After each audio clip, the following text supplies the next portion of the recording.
কুড়িগ্রামের রৌমারী উপজেলার Sholmari MR school and college মাঠে ব্যাচ পূর্ণমিলনী ক্রিকেট টুর্নামেন্ট 2025 সিজন 1-এর ফাইনাল ম্যাচ ও বৃক্ষরোপণ কর্মসূচি অনুষ্ঠিত হয়েছে। এ সময় উপস্থিত ছিলেন শোলমারী এমআর স্কুল অ্যান্ড কলেজের সহকারী শিক্ষক মোস্তফা জাহাঙ্গীর, মুসলিম উদ্দিন মৌলভী এবং শিক্ষার্থীবৃন্দ।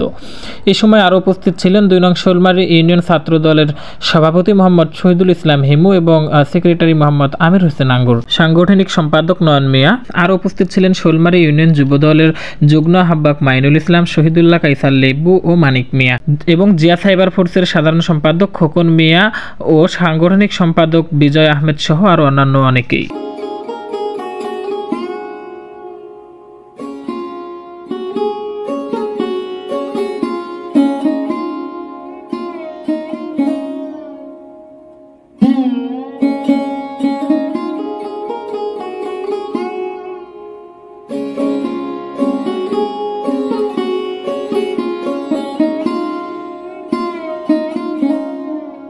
আমার অনুভূতি তো অনেক, তো আমরা শুরু থেকে অনেক খারাপ খেলছিলাম, তো খারাপ ম্যাচ ফাইনাল পর্যন্ত আসতে পারছি, এটাই জীবনের সবচেয়ে বড় চাওয়া। ঠিক আছে, আমরা নেক্সট সময় আরো ভালো কিছু করব এই বলে আশাবাদী করে আমি আমার বক্তব্য শেষ করছি।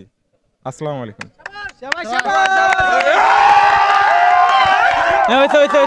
আজকে আমরা এসএসসি ব্যাচ 2021 এবং 2022 ফাইনাল ম্যাচে অংশগ্রহণ করেছিলাম। আজকের এই টুর্নামেন্টটি ছিল ফাইনাল ম্যাচ এবং বৃক্ষরোপণ কর্মসূচি উপলক্ষে। এখানে অনেক বেশি অংশগ্রহণ করেছিল, যদিও ফাইনাল পর্যন্ত আমরাই গিয়েছিলাম। আমাদের টার্গেট ছিল যে 120-এর মধ্যেই রান রাখা।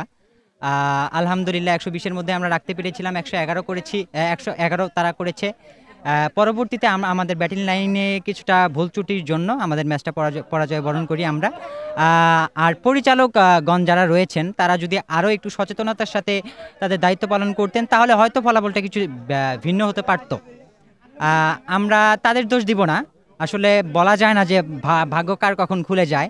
আসলে তাদের ভাগ্যে হয়তো ম্যাচটা ছিল, এই জন্য তারা জয়ী হয়েছে, এবং আমাদের ভাগ্যে হয়তো ছিল না চ্যাম্পিয়ন হওয়া, এই জন্য আমরা হই নাই। এ নিয়ে আমাদের আর কিছু বলার নেই। আমরা আসলে সব মিলিয়ে খুশি আছি আলহামদুলিল্লাহ।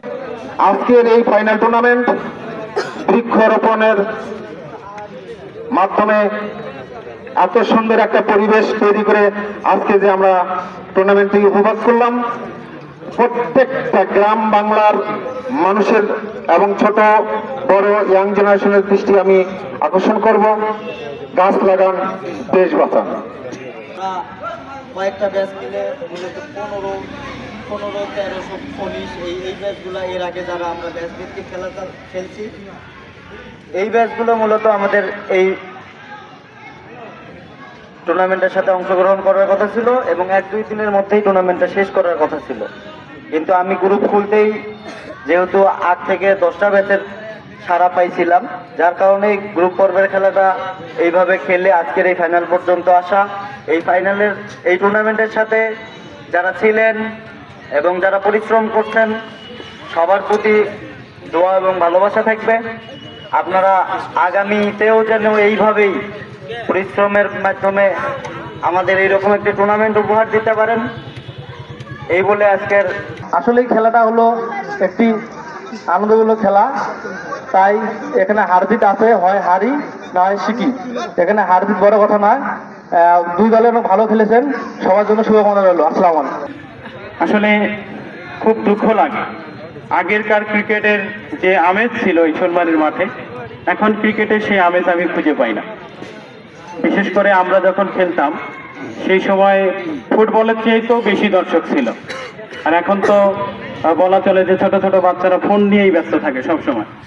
আমাদের মাঠ, আমরা যখন ধান কাটাকাটি হতো মাঠের মধ্যে, খাওয়া নাই দাওয়া নাই, শুধু অপেক্ষা করতাম যে স্কুলটা কখন ছুটি হবে। ব্যাট বল নিয়ে লাফিয়ে পড়তাম, মাঠে খেলতাম। খাবারের জন্য বাবা মা জোর করে নিয়ে আসতো যে খাওয়ার পরে খেলো। আমরা খেলাধুলো প্রচুর করতাম, পড়াশোনাও যেরকম ছিল সেরকম খেলাধুলাও ছিল। আগে হচ্ছে কি, আগে ফোনটা কম ছিল, এখন ফোনের যুগ হওয়াতে আঙ্কেল খেলার যে একটা মান, মানে অনেক ছেলে পেলে বোঝেই না যে মার্বেল খেলা কি। ঈদ হলে আমরা মার্বেল খেলতাম, ক্রিকেট খেলতাম, এখন সেই জিনিসটা নাই। যদিও আমাদের সেই জিনিসগুলো ফিরিয়ে নিয়ে আসতে হবে, আমাদের বিনোদনে থাকতে হবে সর্বদা। আমাদের যতই মানসিক টেনশন থাক, আমরা সময় মতো পড়াশোনা করব, সময় মতো ক্রিকেট খেলবো, সময় মতো ফুটবল খেলবো, এটাই হচ্ছে আমাদের সিস্টেম। আজকের এই ফাইনাল খেলায় অংশগ্রহণ করেছে 2021 ব্যাচ ও 2022 ব্যাচ। উক্ত খেলার ফলাফলে 2021 চ্যাম্পিয়ন হয়েছে। তাদেরকে আমরা আন্তরিক শুভেচ্ছা অভিনন্দন জানাই ও যে ব্যাচ রানার্স আপ হয়েছে তার জন্য আগামীর জন্য শুভকামনা জানিয়ে আমি আমার সংক্ষিপ্ত বক্তব্য শেষ করছি।